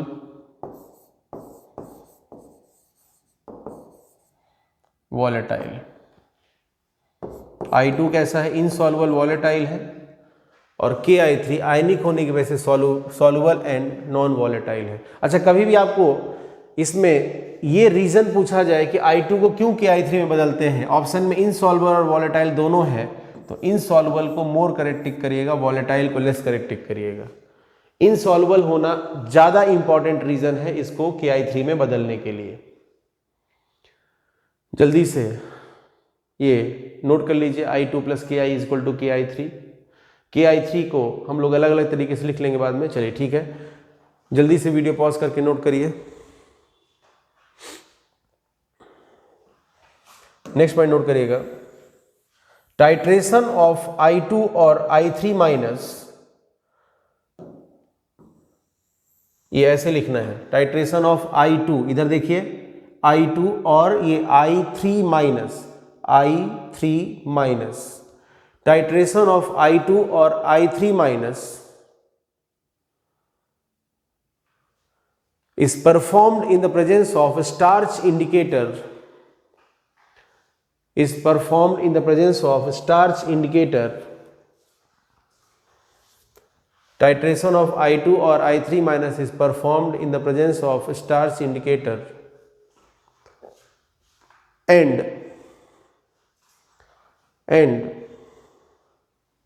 blue color is observed, blue color is observed at the end point, at the end point of titration, and blue color is observed at the end point of titration due to formation of starch iodine, due to formation of, इधर लिखा हुआ है starch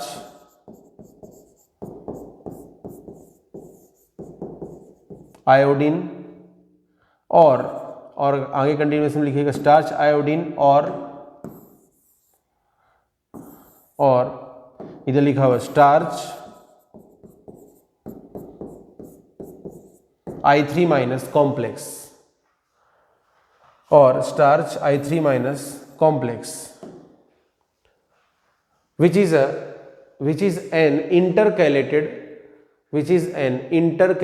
compound, which is an intercalated compound, ठीक है। इसको हम क्या कहेंगे, ये स्टार्च आयोडीन कॉम्प्लेक्स, या मोर करेक्ट होगा स्टार्च I3- कॉम्प्लेक्स कहें, मैंने क्लियर कर दिया पहले ही।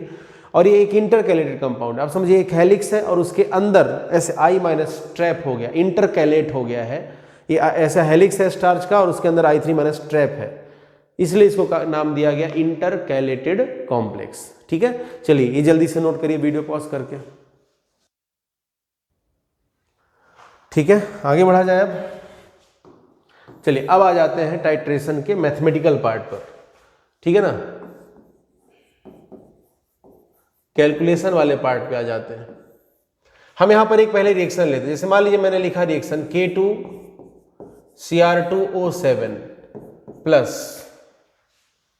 मैंने लिखा मान लीजिए Fe, या मैंने मान लीजिए लिख दिया KMnO4 प्लस Fe, थोड़ा सा ज्यादा कंसेप्ट सिखाना इसलिए मैं एग्जांपल ले रहा हूं, plus FeC2O4 is equal to, acidic medium है तो KMnO4 रिड्यूस हो जाएगा मैग्नीज 2+ में, KMnO4 एक ऑक्सीडाइजिंग एजेंट है तो ये क्या करेगा, ये Fe2+ को ऑक्सीडाइज कर देगा Fe3+ में, और C2O4 2- को ऑक्सीडाइज कर देगा CO2 में। यहां मैग्नीज +7 से +2 में गया, 5 का चेंज, तो इसका वैलेंसी फेटर कितना है 5। यहां Fe2+ से +3 में गया 1 का चेंज, कार्बन +3 से +4 में गया 1 का चेंज, लेकिन 2 कार्बन है तो टोटल 2 का चेंज, तो कार्बन की वजह से 2 का चेंज, Fe की वजह से 1 का चेंज, टोटल 3 का चेंज, तो इसका वैलेंसी फेटर हो गया 3। अब अगर हम रिएक्शन बैलेंस करेंगे तो क्या करेंगे, हम इस 3 को इधर मल्टीप्लाई कर देंगे और इस 5 को इधर मल्टीप्लाई कर देंगे। जरा एक बात ध्यान से देखिएगा, बहुत ध्यान से एक बात समझिएगा, एक बहुत इंपॉर्टेंट बात मैं बताने वाला हूं, ध्यान से देखिए। इस KMnO4 का स्टोइकोमेट्रिक कोफिशिएंट कितना है 3, और वो 3 है क्या एक्चुअल में FeC2O4 का वैलेंसी फैक्टर है।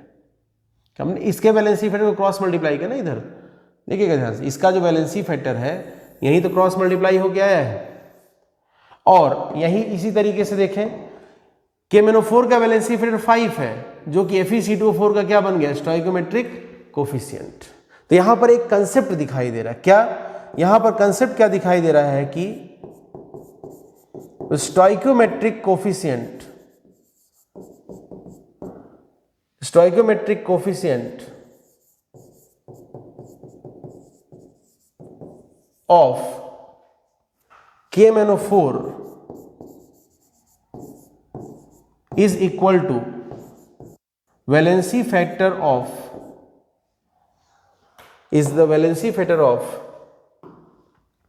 FeC2O4। ये दिखाई दे गया होगा आपको, क्या दिखाई दे रहा है कंसेप्ट कि KMnO4 का जो स्टोइकोमेट्रिक कोफिशिएंट है, KMnO4 का जो स्टोइकोमेट्रिक कोफिशिएंट है 3, वो एक्चुअल में FeC2O4 का क्या है वैलेंसी फैक्टर। क्लियर हुआ बात इतना, ये बहुत क्लियर तरीके से यहां पर आपको दिखाई दे रहा होगा। फिर से एक बार देखिएगा ध्यान से, जरा ध्यान से देखिएगा, इस FeC2O4 का वैलेंसी फैक्टर कितना है,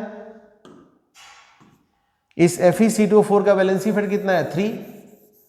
हमने balancing of reaction redox reaction सीखा है, इस 3 को हमने इधर मल्टीप्लाई किया है। जरा ध्यान से देखिए, मैं कलर यूज कर लेता हूं ग्रीन ताकि आपको दिखे। तो valency factor of FeC2O4 is 3 and stoichiometric coefficient of KMnO4 is 3। Actual में ही 3 तो इधर आया ना मल्टीप्लाई होके, तो हम लोग क्या बोल सकते हैं कि इस KMnO4 का जो स्टोइकोमेट्रिक कोफिशिएंट है वही इस FeC2O4 का वैलेंसी फैक्टर है। यहां वही लिखा गया stoichiometric coefficient of KMnO4 is equal to valency factor of FeC2O4। चलिए दूसरा देखते हैं, यहां पर दूसरा कलर यूज करते हैं। जरा ध्यान से देखिए, इस KMnO4 का वैलेंसी फैक्टर कितना है 5,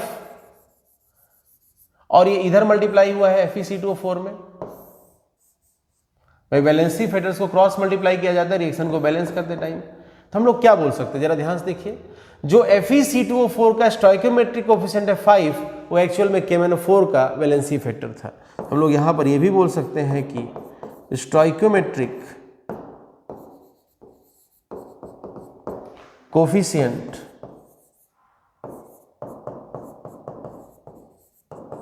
of FeC2O4 is equal to valency factor of KMnO4। काम की बात क्या है कि किसी एक का जो कोफिशिएंट होगा वो दूसरे का वैलेंसी फैक्टर होगा, जो दूसरे का कोफिशिएंट होगा वो पहले वाले का वैलेंसी फैक्टर होगा। अरे हम करते क्या है, हमने पहले सीखा है, ये पुरानी कहानी है। हम करते क्या है, एक के वैलेंसी फैक्टर को दूसरे से और दूसरे के वैलेंसी फैक्टर को पहले से क्रॉस मल्टीप्लाई करके रिएक्शन को बैलेंस करते हैं। तो वही कंसेप्ट है। इसका फायदा क्या होगा, जैसे मान लीजिए हमको कोई एक अननोन रिएक्शन दिया। अब हाँ, कई बार ऐसा हो सकता है, मैंने पिछला वाला एग्जांपल क्यों नहीं लिया वो भी बता दूं। जैसे मान लीजिए हम K2Cr2O7 ले लें और FeC2O4 के साथ रिएक्शन करा दें, तो यहां पर इसका वैलेंसी फैक्टर आएगा 6 और इसका वैलेंसी फैक्टर आएगा 3। तो हम यहां 6 और 3 का सिंपल रेशियो ले लेंगे, कितना 2 and 1, इस 2 को इधर मल्टीप्लाई कर देंगे और इस 1 को इधर मल्टीप्लाई कर देंगे। तो क्या हुआ, इसका जो कोफिशिएंट दिख रहा है 1, कोफिशिएंट दिख रहा है 1, और एक्चुअल में जो इधर का 1 है ये इसका वैलेंसी फैक्टर है ही नहीं Fe2O4 का, ये इसका सिंपलेस्ट रेशियो है। तो ये यहाँ पर ये हम एजम्पशन लेके चल रहे हैं, जब हम ये बात बोल रहे हैं तो ये एजम्पशन क्या है कि हम यहाँ पर सिंपल रेशियो में कन्वर्ट नहीं किए होंगे, ये हम एज्यूम करके चल रहे हैं। जैसे यहाँ पर देखिए, यहाँ पर इसका वैलेंसी फैक्टर सॉल्व करने पर 6 आएगा, इसका 3 आएगा। 6 और 3 का सिंपल रेशियो हुआ 2:1, इसका 2 हमने इधर मल्टीप्लाई कर दिया और इसका 1 हमने उधर मल्टीप्लाई कर दिया। हुआ क्या, यहाँ का जो सिंपलेस्ट रेशियो वैल्यू था K2Cr27 का, वो इसका वैलेंसी फैक्टर, इसका जो सिंपलेस्ट रेशियो था ये इसका स्टोइकोमेट्रिक कोफिशिएंट बन गया, और यहाँ पर जो आया था इसका सिंपलेस्ट रेशियो दूसरे वाले का स्टोइकोमेट्रिक कोफिशिएंट बन गया। हुआ वही है, क्रॉस मल्टीप्लाई ही हुआ है, लेकिन यह सिंपल रेशियो क्रॉस मल्टीप्लाई कर दिया। क्यों? क्योंकि 6 और 3 आया था डेटा, 6 3 को सिंपल किया जा सकता है 2 और 1 में। तो यहां पर कोई पूछे आपसे कि K2Cr27 का वैलेंसी फैक्टर कितना है, तो आपका आंसर यहां पर क्या जाएगा? 6 जाएगा। कोई पूछे यहां पर Fe2O4 का वैलेंसी फैक्टर कितना, तो आपका आंसर 3 जाएगा, ना कि 2 और 1। 2 और 1 क्या है? इन वैलेंसी फैक्टर्स का 6 और 3 का सिंपलेस्ट रेशियो है। ठीक है, कैलकुलेशन में कोई फर्क नहीं पड़ेगा अगर हम टाइट्रेशन के कैलकुलेशंस कर रहे हो, लेकिन अगर कहीं इक्विवेलेंट मास पूछ लिया तो गलत हो सकता है। इसलिए वैलेंसी फैक्टर के कंसेप्ट को सिंपल रेशियो से मिक्स नहीं करना चाहिए। ठीक है, चलिए आगे बात करते हैं हम। अब जैसे मान लीजिए हमको कोई रिएक्शन दिया गया, कोई भी अननोन रिएक्शन दिया गया। मान लीजिए रिएक्शन दे दिया गया AA plus BB is equal to product. हम लोग थोड़ा दिमाग लगा सकते हैं। इसमें हमको A का कोफिशिएंट A दिख रहा है, हम लोग ऐसा भी लिख सकते हैं कि इस A का वैलेंसी फैक्टर क्या रहा होगा, ये वाला रहा होगा B, और इस B का वैलेंसी फैक्टर क्या रहा होगा, valency factor of B is equal to रहा होगा स्मॉल a। मतलब हम ये बोल सकते हैं कि इसका जो कोफिशिएंट है A का कोफिशिएंट इस B का वैलेंसी फैक्टर रहा होगा, और B का जो कोफिशिएंट है वो A का वैलेंसी फैक्टर रहा होगा। ठीक है, एक बार फिर लिखता हूं, ध्यान से समझ लीजिएगा। हमने क्या किया था, हमने कंसेप्ट क्या सीखा, जब हम रिएक्शन बैलेंस करते हैं तो वैलेंसी फैक्टर्स को क्रॉस मल्टीप्लाई कर देते हैं। तो मान लीजिए हमारे पास रिएक्शन आया AA plus BB is equal to product, ऐसा कोई एक अननोन रिएक्शन है। तो हम लोग यहां एक दिमाग लगा सकते हैं क्या, कि अगर कोई बोले कि इस A का वैलेंसी फैक्टर बताओ, तो सिर्फ कैलकुलेशन के पर्पज से, सिर्फ कैलकुलेशन के पर्पज से, वो भी अगर सिंपल रेशियो नहीं बन रहा होगा तो ऐसा मान के चल रहे होंगे, तो यहां पर हम बोल सकते हैं इस वैलेंसी फैक्टर के लिए valency factor of A is equal to क्या, ये जो स्मॉल a है ये इसका स्टोइकोमेट्रिक कोफिशिएंट, इसका वैलेंसी फैक्टर तो B के पास बैठा है, इसका वैलेंसी फैक्टर तो B के पास बैठा है। और कोई आपसे पूछे इस B का वैलेंसी फैक्टर बताइए, वैलेंसी फैक्टर ऑफ B, तो आप ये बोलेंगे इस ये जो स्मॉल b है इसका तो कोफिशिएंट है, इसका क्या है, ये कोफिशिएंट, इसका वैलेंसी फैक्टर तो A के पास बैठा है। ऐसा करने से क्या होता है, हमारे कैलकुलेशन थोड़ा इजी हो जाते हैं। जैसे हम लोग कई तरीके से क्वेश्चन सॉल्व करते हैं, जैसे हम बोलते हैं equivalent of A is equal to क्या बोलेंगे, इक्विवेलेंट ऑफ B बोलेंगे, कैलकुलेशन करते टाइम, टाइट्रेशन की बात कर रहे हैं, है ना। दूसरा हम लोग क्या बोल सकते हैं, milli equivalent of A is equal to milli equivalent of B। हम लोग तीसरा क्या बोल सकते हैं, मान लीजिए नॉर्मेलिटी दिया हो तो normality into volume of A, इसको मैं ऐसा लिख देता हूं,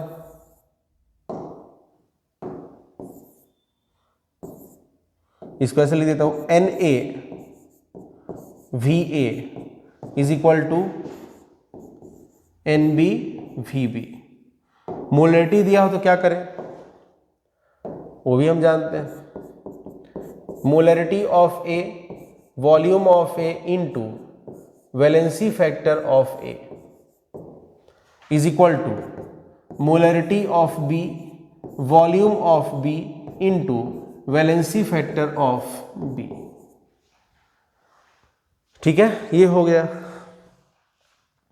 अब इसी में हम लोग आगे और क्या कर सकते हैं, MAVA इंटू ये जो रिएक्शन दिया गया, इस रिएक्शन में A का वैलेंसी फैक्टर कौन है, स्मॉल b, और B का वैलेंसी फैक्टर कौन है, स्मॉल a, मतलब दूसरे वाले का कोफिशिएंट। B का वैलेंसी फैक्टर A का कोफिशिएंट, A का वैलेंसी फैक्टर B का कोफिशिएंट। सीधी सी बात है, वैलेंसी फैक्टर को क्रॉस मल्टीप्लाई करके हमने रिएक्शन बैलेंस किया था, तो जो कोफिशिएंट बना वो जिस दूसरे वाले का अगर कोफिशिएंट बना तो पहले वाले का वैलेंसी फैक्टर रहा होगा, ठीक है ना। हाँ, ये हो सकता है कि वो सिंपल रेशियो हो, ये जरूर हो सकता है, ठीक है। तो ये जितने कैलकुलेशन में लिख रहा हूं वो गलत नहीं होंगे। हाँ, इक्विवेलेंट मास पूछ लेगा तो हो सकता है कैलकुलेशन गलत हो जाए, अगर आपने इसका वैलेंसी फैक्टर उसमें और उसका इसमें लगा के सॉल्व किया तो, मतलब एक का कोफिशिएंट को दूसरे का वैलेंसी फैक्टर बनाया और दूसरे के कोफिशिएंट को पहले का वैलेंसी फैक्टर बनाया, तो हो सकता है इक्विवेलेंट मास का क्वेश्चन गलत हो जाए। वहां अगर इक्विवेलेंट मास पूछा तो फिर प्रॉपर तरीके से वैलेंसी फैक्टर निकालेंगे। पता सिंपल रेशियो था वो, एक्चुअल वैलेंसी फैक्टर ही नहीं था। मैंने लिया ना K2Cr2 7 का एग्जांपल, वैलेंसी फैक्टर 6 और 3 है जबकि सिंपल रेशियो 2 और 1 है, ठीक है ना। वहां पर जरूर ध्यान रखना, अगर इक्विवेलेंट मास पूछ लिया तो वहां गलत हो सकता है। चलिए आगे देखते हैं। ये सब जो यहां लिख रहा हूं कैलकुलेशन वो गलत नहीं होंगे। तो यहां पर MAVA into valency factor of A क्या होगा, B का कोफिशिएंट वो कितना था, small b, is equal to MBVB into B का वैलेंसी फैक्टर कौन होगा, A का कोफिशिएंट स्मॉल a। अब क्या करें, एक और काम कर सकते हैं, जरा ध्यान से देखो, इस A को इधर लेके आ जाओ, उस B को उधर लेके चले जाओ, तो हमारे पास एक और फॉर्मूला आ जाएगा।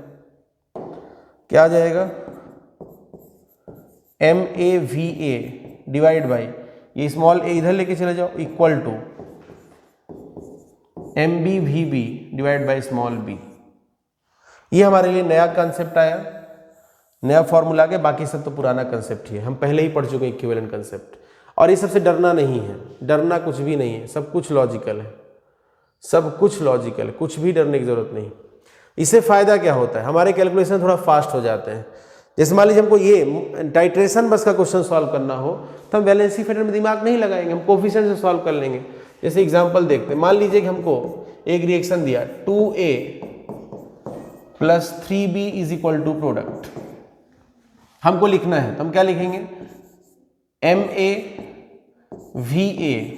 डिवाइड बाई इसका कोफिशिएंट कितना है 2।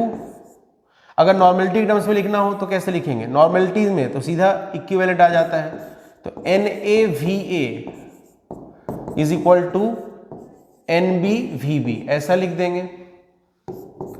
मान लीजिए मोलैरिटी के टर्म्स में लिखना हो हम क्या लिख लेंगे, MAVA डिवाइड बाई इसका कोफिशिएंट कितना 2 इक्वल टू, इसके लिए क्या लिखेंगे, MBVB डिवाइडेड बाई इसका कोफिशिएंट कितना है 3 डिवाइड बाई 3। नॉर्मेलिटी के टर्म्स में ऐसा N1V1 equal to N2V2, molarity के टर्म्स में M1V1 equal to M2V2 divide by their coefficient stoichiometric coefficients. Cross multiply करके ले जाओगे तो वैलेंसी फैक्टर एक्चुअल में, एक्चुअल क्या होता है, molarity into volume into valency factor, molarity into volume into valency factor, इसका वैलेंसी फैक्टर नीचे ले गए, इसका वैलेंसी फैक्टर इधर नीचे आ गया, तो खतरनाक काम नहीं है। आपको अगर ये नहीं भी आता है तो भी कोई प्रॉब्लम नहीं, आपने पीछे सीखा ना इक्विवेलेंट कंसेप्ट, बिंदास होकर लगाइए, क्वेश्चन करेक्ट हो जाएगा। जब भी टाइट्रेशन का कैलकुलेशन हो तो आप वहां पर इक्विवेलेंट कंसेप्ट को लगा लीजिएगा। चलिए हेडिंग लिखिएगा कैलकुलेशन, हेडिंग लिखिएगा calculations related to simple titration, calculations related to simple titration, calculations related to simple titration. चलिए ये नोट करिए जल्दी से, जो आपको दिखाई दे रहा है इसको वीडियो पॉज करके नोट कर लीजिए, वीडियो पॉज करके नोट कर लीजिए। उसके बाद ये नोट करिए जो दिखाई दे रहा है, जल्दी से नोट करिए, वीडियो पॉज करके नोट करते जाइए।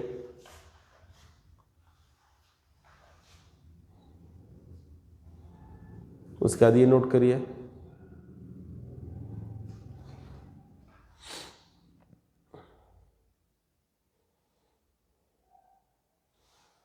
और लास्ट में ये एक एग्जाम्पल नोट कर लीजिए,